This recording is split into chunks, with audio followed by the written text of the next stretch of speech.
dura falta de resposta, esse valor tão relativo. Não há cura pra quem gosta de violência sem sentido, é o que a mídia não mostra. Carne e caos no paraíso, circuito de bem e mal que romantiza o prejuízo. É que elite não gosta de quem fala o que tá sentindo e acha que virar as costas mantém eles protegidos. Não vai dar, nós não nasceu pra carregar, e quanto mais merda eu ver, o dobro mais eu vou rimar. Eles quer tá em santa beira-mar, enquanto o mundo tá ruindo, a saída é ignorar, não.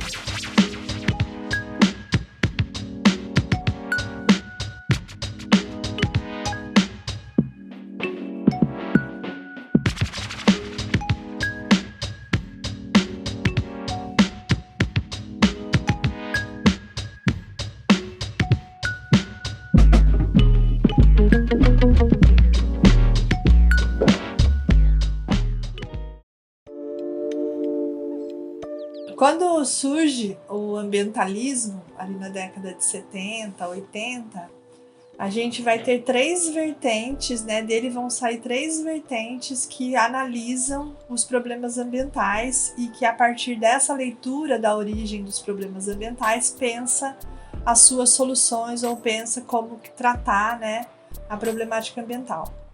Então, a primeira vertente, né, que é a vertente do conservacionismo, né, da ecologia selvagem, né, ela vai então entender que a problemática é oriunda dos homens de forma genérica e que teriam que ter ilhas protegidas, né, que o homem tá, como o homem tá fora, a ideia é que o homem está fora da natureza, então que teria proteção, né, desses ambientes numa ideia de intocados, né? A gente tem um autor no Brasil, que é o Diegues, que vai falar do mito da natureza intocada, que inclusive coloca isso como a orientação, né, teórica que cria as unidades de conservação, né, as áreas de proteção integral, né, as unidades de conservação de uso indireto, que eles chamam. Enfim, a segunda linha é a da ecoeficiência, né? Então, que vai entender, que vai acreditar que a tecnologia é capaz, né, de equacionar todas as questões, que é capaz de conciliar, né, esse modelo de desenvolvimento, né, que está orientado pelo capitalismo, né, por essa construção, né, pela apropriação dos bens, né, da transformação da natureza em recursos e da apropriação dos recursos naturais, né, ou do ambiente, né, para se manter, né, e aí então que a tecnologia, os instrumentos da economia, as instituições dão conta de equacionar esse problema. Então essas duas linhas são o que a gente chama de mainstream, né, que são as linhas preponderantes, hegemônicas no pensamento ambientalista. E ambas assumem então que existe uma escassez dos recursos e que então, para proteger esses recursos escassos, teriam que então, né, protegê-los, que é a linha da conservação, ou mecanismos, né, institucionais e de mercado.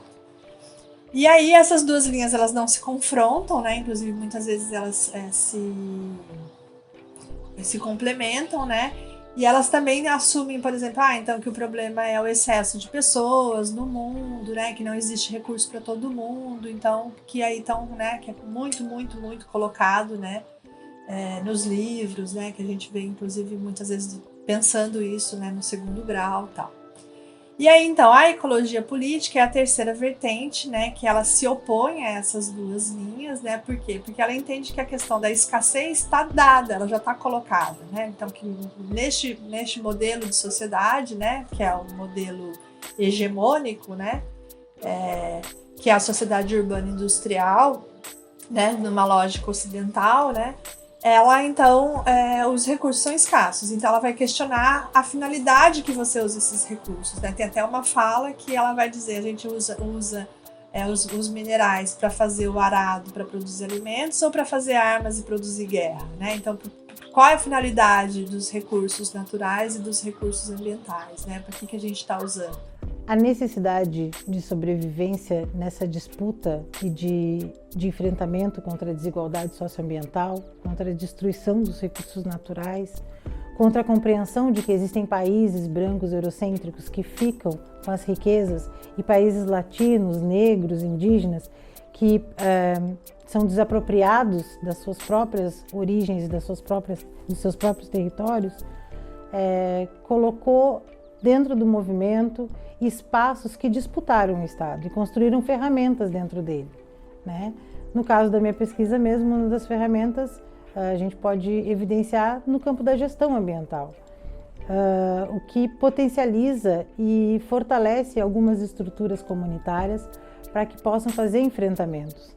Então, para que isso de fato aconteça, é preciso um conhecimento que dialogue não só com as forças do Estado, mas também compreenda o quanto é necessário dialogar, conversar, construir com os movimentos sociais para que eles possam acessar ferramentas, para que eles possam avançar nessa disputa e para que possam exigir desse Estado uma mediação e uma posição de limite desse avanço no processo de desenvolvimento que acaba colocando em risco todas essas comunidades, estejam elas na cidade ou no campo.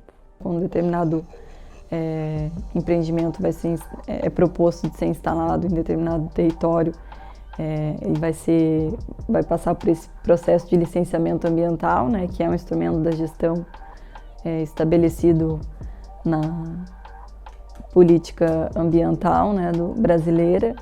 E então a avaliação ela está ali junto do licenciamento, é um instrumento, é uma ferramenta.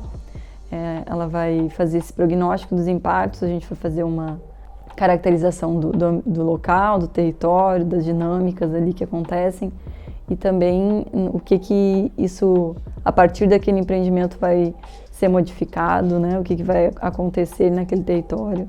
E a partir do momento que a gente utiliza o aporte da ecologia política e esse debate sobre as vulnerabilidades, a gente está modificando o olhar, né, que a gente pode dizer que é tradicionalmente utilizado, assim, né, avaliação de impacto ambiental. Existem alguns estudos que trazem isso, assim, de que os impactos sociais são muitas vezes ficam à margem dos estudos, né, não se insere a população, os grupos sociais na discussão dos impactos, não há um cuidado com isso. Então, quando a gente pensa nos conceitos de vulnerabilidade e da ecologia política associada à avaliação de impacto ambiental, a gente está tentando modificar o olhar e de forma que a gente olhe para os grupos sociais no território, como que eles se relacionam com aquele território, com o ambiente e o que vai ser modificado a partir daquele empreendimento que se pretende instalar naquele território. Então, se a gente pensar que essas 3 linhas, elas surgem, né, e elas vão sendo conduzidas e influenciando, né, o Estado, os poderes públicos, né, o mercado e as sociedades nas suas proposições em relação à questão ambiental, né, a gente vai identificar que quem ganhou, vamos supor assim, né, ou a maior parte das políticas públicas ambientais, elas estão ancoradas, né, nessas 2 primeiras vertentes, né. Então a gente tem um conjunto de bases, né, de legislação e um conjunto de políticas como a da conservação da biodiversidade, a de gestão de áreas protegidas, né, que pensa principalmente sobre essa lógica. Trabalhar na lógica da ecologia política consiste em trabalhar de uma forma mais radicalizada, né, na ideia de que o ambiente é de todos, de buscar mecanismos de equidade ambiental, né? Então trazer para suas políticas que você não pode simplesmente sempre os mesmos grupos receberem a poluição, que existe uma relação entre a destituição de determinados grupos com o que eles sofrem de impactos, porque isso é uma lógica, uma racionalidade, né? Então é incorporar alguns preceitos, né? Então, e aí entra a ideia do movimento por justiça ambiental.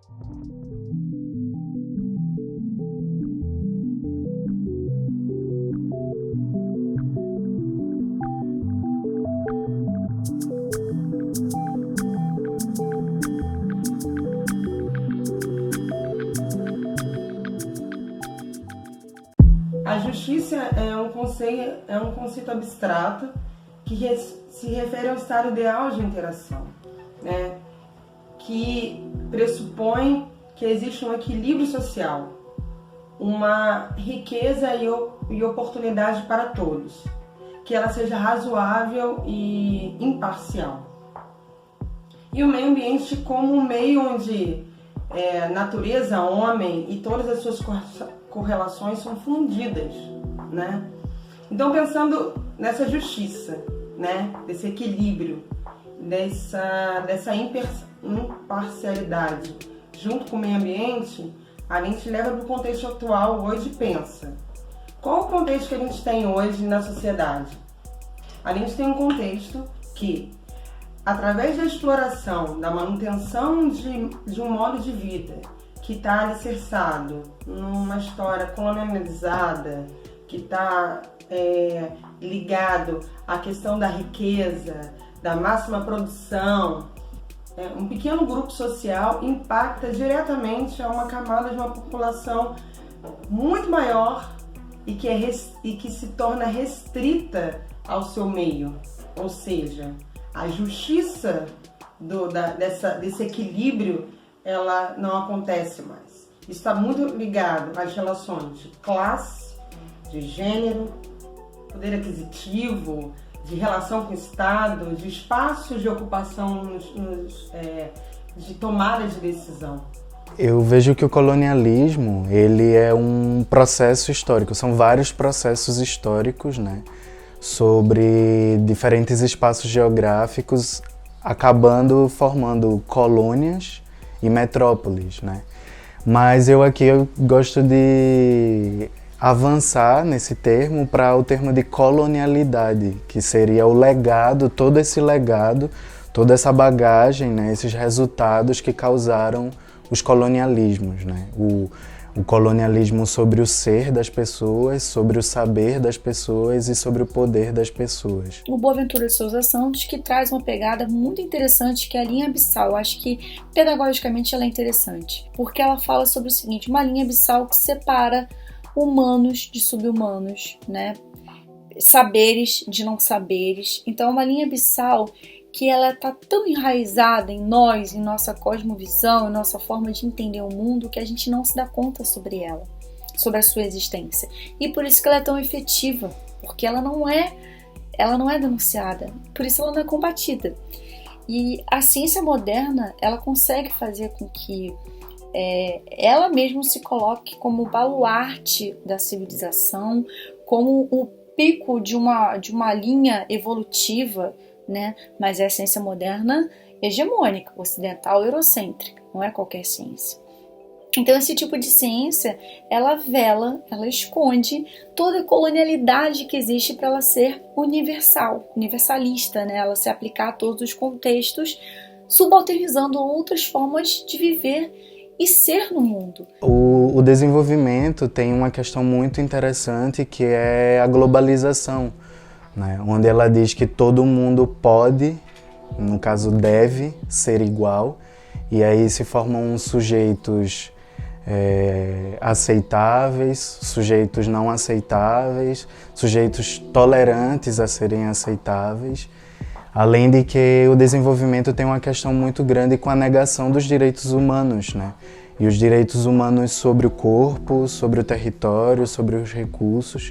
E esse desenvolvimento também, ele não é para todo mundo. Quando as pessoas se dão conta de que fazem parte dessa natureza e que a qualidade de vida passa por um ambiente equilibrado, e principalmente quando são grupos, né, periféricos que estão na margem dessa sociedade, que acha dentro desse projeto de desenvolvimento que alguém pode ficar com o dano ambiental, enquanto outros desfrutam do bônus ambiental, do que é serviços ambientais disponíveis.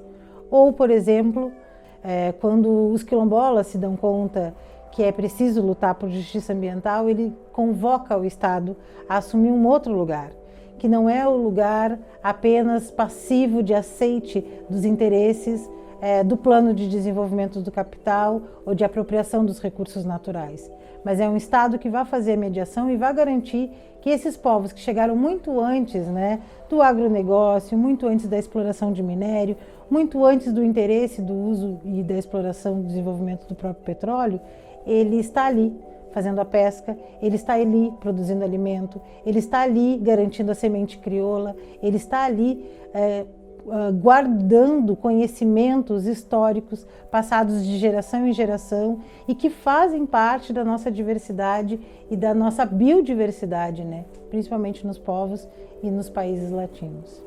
A gente considera fundamental, na análise dos conflitos ambientais, ter um olhar atento para a questão racial. E não apenas para as desigualdades sociais e econômicas e políticas, né? Para a desigualdade racial também.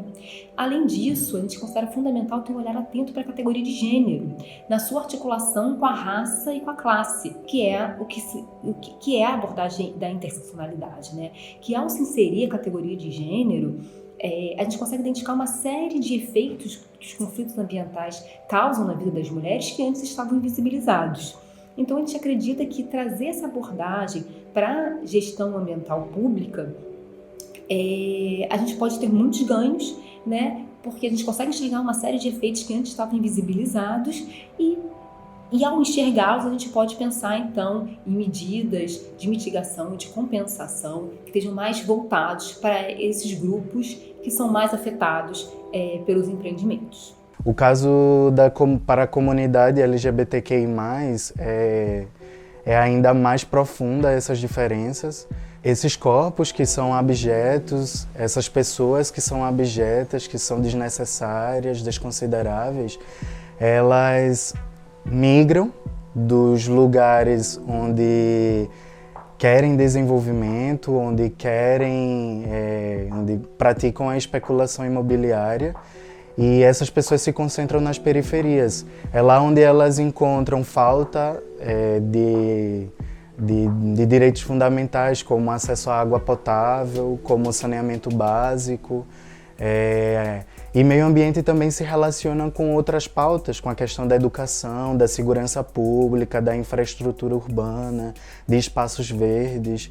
E também o alijamento político, né, que é a dificuldade de participar das tomadas de decisão, né, que vão interferir, né, no seu modo de vida. Grande parte da população não é muito forte, né, nessa coisa da participação social, de estar participando em espaços decisórios, mas essas populações geralmente têm mais dificuldade, né? Então, a ecologia política, ela surge, né? Então ela é essa área, né? Essa vertente, e ela então vai entender que a discussão é uma discussão, a questão ambiental é uma discussão distributiva, né? É uma questão de equidade, que na verdade, neste modelo que é escasso, né? Que não tem para todo mundo, a gente destina então os impactos negativos ou se apropria de recursos e inviabiliza que determinados grupos acessem esses recursos. Então, na verdade, ela vai primeiro tratar a pobreza como parte da questão ambiental, né? Então, ela é só a face da mesma moeda. E ela também, então, vai questionar o modelo de sociedade. Então, ela vai olhar de forma mais aprofundada. E aí, ela vai trabalhar que você precisa compreender essas relações para transformá-las.